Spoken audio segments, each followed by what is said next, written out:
नमस्कार, आपका स्वागत है। मैं हूं आपके साथ पूजा सचदेवा। भोपाल से 7 अगस्त को रहस्यमयी तरीके से लापता हुई 28 साल की अधिवक्ता अर्चना तिवारी मिल गई है नेपाल बॉर्डर से।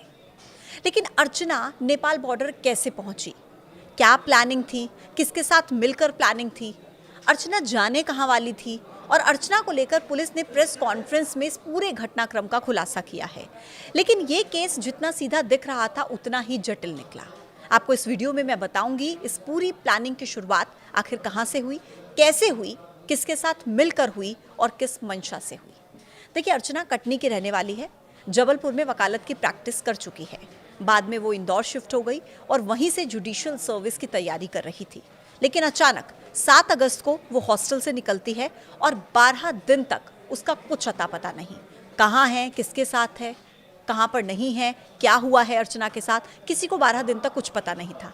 लेकिन अचानक से 13वें दिन यानी कि 19 अगस्त को रात को जीआरपी ने अर्चना को नेपाल से पकड़ा। अब इस पूरे मामले को लेकर जीआरपी की प्रेस कॉन्फ्रेंस में एक बड़ा खुलासा किया गया।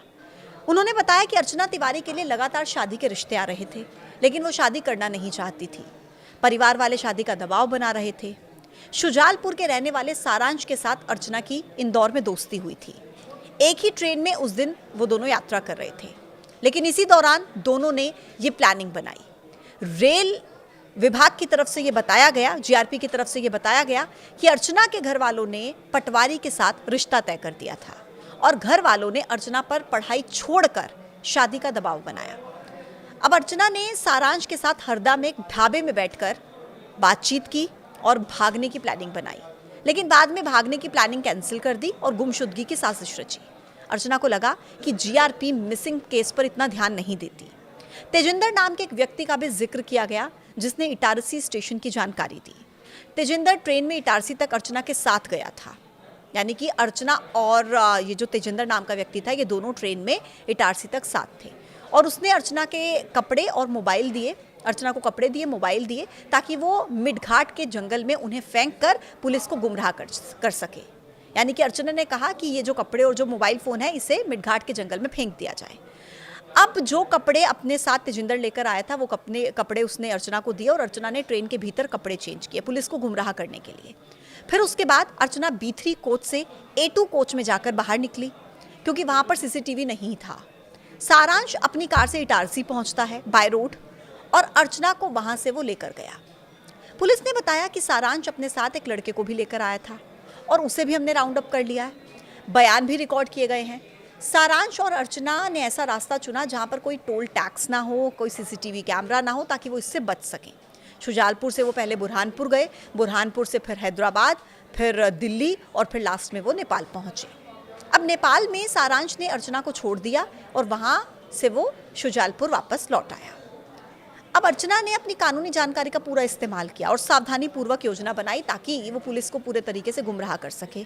10 दिन पहले उसने अपने मोबाइल का इस्तेमाल करना बंद कर दिया था। नया फ़ोन या सिम उसने मध्य प्रदेश से भी नहीं लिया, बाहर से लिया, ताकि पुलिस को किसी तरीके का कोई शक ना हो, लोकेट ना पुलिस उसे कर पाए।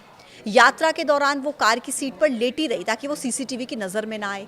सारांश ने जानबूझकर अपना मोबाइल इंदौर में छोड़ा ताकि उस तक भी कोई पहुँच ना पाए। अब प्रेस कॉन्फ्रेंस में ये भी बताया गया कि जो तेजिंदर नाम का ये व्यक्तित्व था, शख्स था, ये ड्राइवर था और वो सारांश के थ्रू अर्चना के संपर्क में आया था।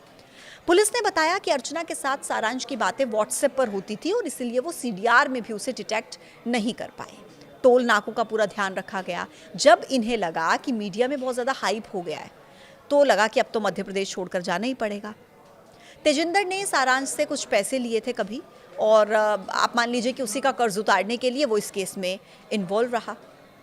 लेकिन एक सिपाही का जिक्र हो रहा था जिसके बारे में मैंने आपको कल भी बताया था, राम तोमर, जो ग्वालियर का पुलिस आरक्षक था।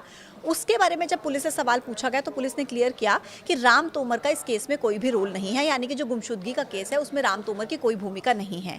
हालांकि पुलिस ने यह भी कहा है कि अर्चना ने लव अफेयर की बात से भी इनकार किया, क्योंकि कहीं ना कहीं सवाल ये भी पूछा गया था पुलिस से कि क्या कोई लव अफेयर का ये मामला जिसके चलते अर्चना भागी है। तो इस पर पुलिस का जवाब ये था कि लव अफेयर की बात से फिलहाल अर्चना ने इनकार किया है, लेकिन आगे जानकारी और होगी, पूछताछ होगी, तो कुछ निकल कर सामने आए। तो अभी के लिए फिलहाल उन्होंने कहा कि लव अफेयर की बात से इनकार किया है।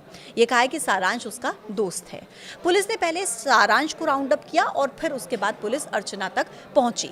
तो कुल मिलाकर ये जो पूरी प्लानिंग थी, ये अर्चना तिवारी ने खुद ही सेट की थी कि किस किस तरीके से वो वहाँ से जाएगी 7 अगस्त को। और एक हॉस्टल में वो एक फॉर्म भर कर गई थी। जब हॉस्टल से हम कहीं जाते हैं तो एक फॉर्म भरना होता है कि कहाँ पर जा रहे हैं, उसकी पूरी डिटेल वो हॉस्टल में फॉर्म भरकर खुद लिख कर गई थी। यानी कि पूरी प्लानिंग का जो मास्टरमाइंड थी वो खुद अर्चना ही थी। हालांकि मदद की सारांश, जो कि अर्चना का दोस्त बताया जा रहा है, और तेजिंदर, जो कि एक ड्राइवर बताया जा रहा है, जो सारांश के थ्रू अर्चना के संपर्क में आया था।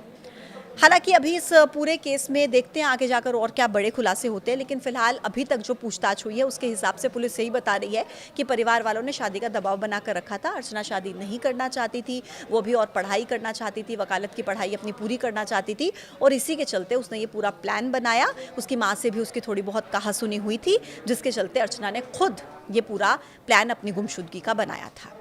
आप इसको लेकर क्या सोचते हैं, कमेंट बॉक्स में ज़रूर बताइएगा। आज के वीडियो में इतना ही। देखते रहिए न्यूज़ 18। नमस्कार।